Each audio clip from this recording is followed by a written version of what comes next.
గ్రామంలో 9 రోజుల పాటు జరిగే ఈ బ్రహ్మోత్సవాల భాగంగా ఈరోజు 4వ రోజు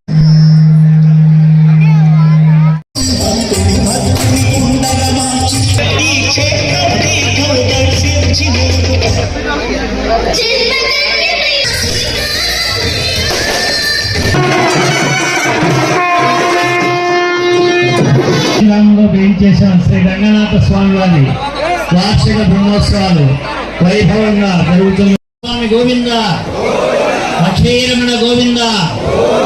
ఓం శ్రీ రంగనాథాయ నమః. ఓం నమో నారాయణాయ.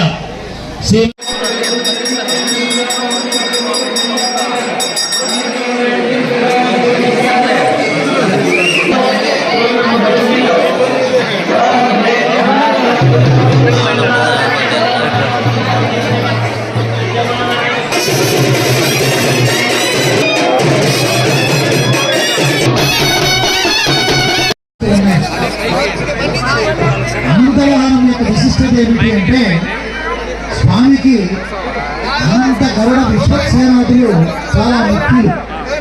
విశ్వక్సేనుడు సర్వ సైన్యాధిపతి అయితే గరుడు హనుమంతుడు ఇద్దరు కూడా వాహనదారులు.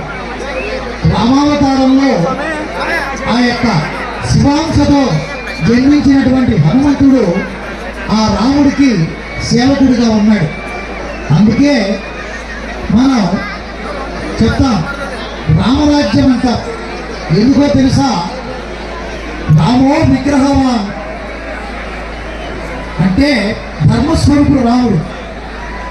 రామో విగ్రహవాన్ ధర్మ అంటారు. అంటే రాముడి యొక్క రూపం ధర్మం, రాముడి మాట ధర్మం, రాముడి నడత ధర్మం, రాముడి ప్రవర్తన ధర్మం, రాముడు చేసిన పరిపాలన ధర్మం, రాముడి యొక్క మనసు ధర్మం, మాంస ధర్మం, వాక్కు ధర్మం. అంటే ధర్మస్వరూపుడు రాముడు. రాముడు సాక్షాత్తు ధర్మస్వరూపుడు. అందుకే రామరాజ్యం అంటాం. ఇప్పటికి కూడా నెలకు 3 వానలు పడేవని. అంటే ఆ విధంగా ప్రపంచంలో ఎన్నో అవతారాలు ఉన్నాయి, కానీ ఏ అవతారంలో కూడా రాముడిలాగా దేవుడు ఎప్పుడు కష్టపడలే. ఒక సామాన్య మానవుడు ఎలా కష్టపడ్డాడో ఆ విధంగా కష్టపడ్డాడు. మానవుడు ఎలా ఉండాలి, కుమారుడు అనేవాడు ఎలా ఉండాలి, అల్లుడు అనేవాడు ఎలా ఉండాలి, తమ్ముడు అనేవాడు ఎలా ఉండాలి, అన్న అనేవాడు ఎలా ఉండాలి, ప్రభువు ఎలా ఉండాలి అని ప్రజలకు ఒక నమూనాగా సూచించినటువంటి అవతారం రామావతారం. కుమారుడిగా తండ్రి యొక్క ఆజ్ఞని మన్నించి అడవుల పాలైనాడు. ఒక ధర్మపత్ని స్వీకరించి ఒకే మాట, ఒకే పాట, ఒకే పత్ని, ఒకే బాణం. రాముడు ఒకే పత్ని, సీత తప్ప ఆయన ఏ రకమైనటువంటి ధర్మపత్నులు లేదు. తమ్ముళ్లను నిజంగా తనకు ప్రాణస్వరూపులాగా భావించాడు, ఆత్మ ప్రాణాలలాగా. అంతేకాకుండా జనకుడి అల్లుడిగా, వశిష్ఠుడి శిష్యుడిగా ప్రతి విషయంలో కూడా రాముడు ధర్మస్వరూపుడు. అందుకే ఇప్పటికి కూడా రామరాజ్యం రామరాజ్యం అంటాం మనం.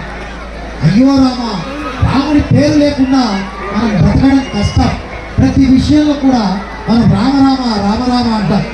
ఇన్ని కష్టాలు వచ్చాయి రామా నాకు అంటాం. కాబట్టి రామనామం, రామ అనేటువంటి నామంలోనే చాలా గొప్పదనం ఉంది. అందుకే రా అనేది